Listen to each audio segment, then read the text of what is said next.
The Imperial debate, which was launched in 1765 roughly with the Stamp Act, is one of the great debates about politics in world history. It starts with the issue of representation and ends with the issue of sovereignty. Where does final lawmaking authority rely? It starts with representation because the British pass a Stamp Act.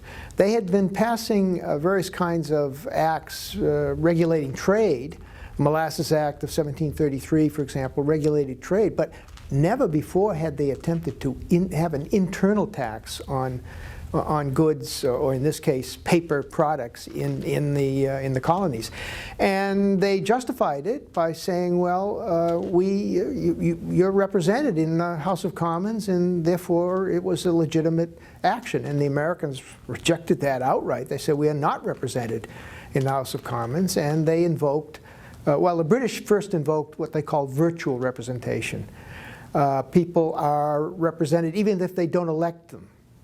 And it's a very powerful argument, and it justified the British hodgepodge of electoral systems because they had many people in Manchester and Birmingham, 50,000 people in those burgeoning cities that did not vote for any member of Parliament. Nonetheless, they were considered to be represented. Some of the towns, had one town had already slipped into the North Sea and was still sending members of Parliament.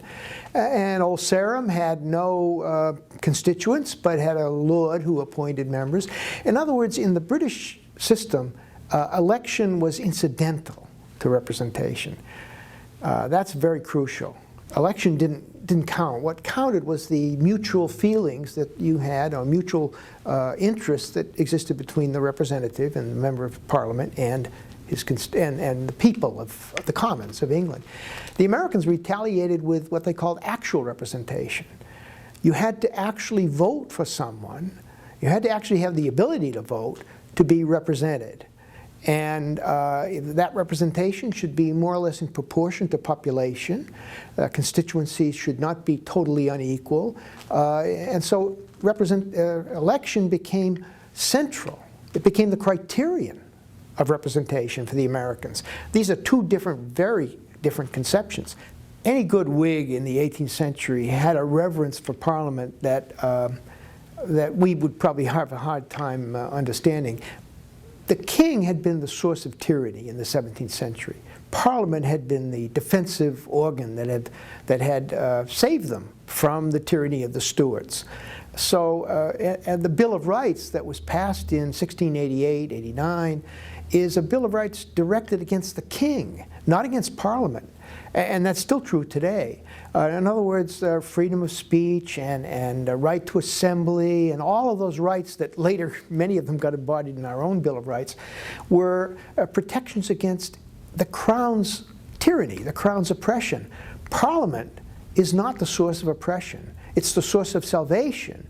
Their experience with representation goes back to the 13th century, and by the time you get to the 17th century, the notion that a member of Parliament stands for a particular district had just fallen away, and residential requirements of the MPs had fallen away. But in America, you had a very different experience. Within people's memory, they could remember when a town was created in Massachusetts, and every new town gets 2 members to send to the or 2 or more to send to the general court. The same is true in Virginia when you have a new county created. And it could be in people's memories. They would know they would get 2 members to go to the House of Burgesses. So people had a different conception of representation based on this very different historical experience.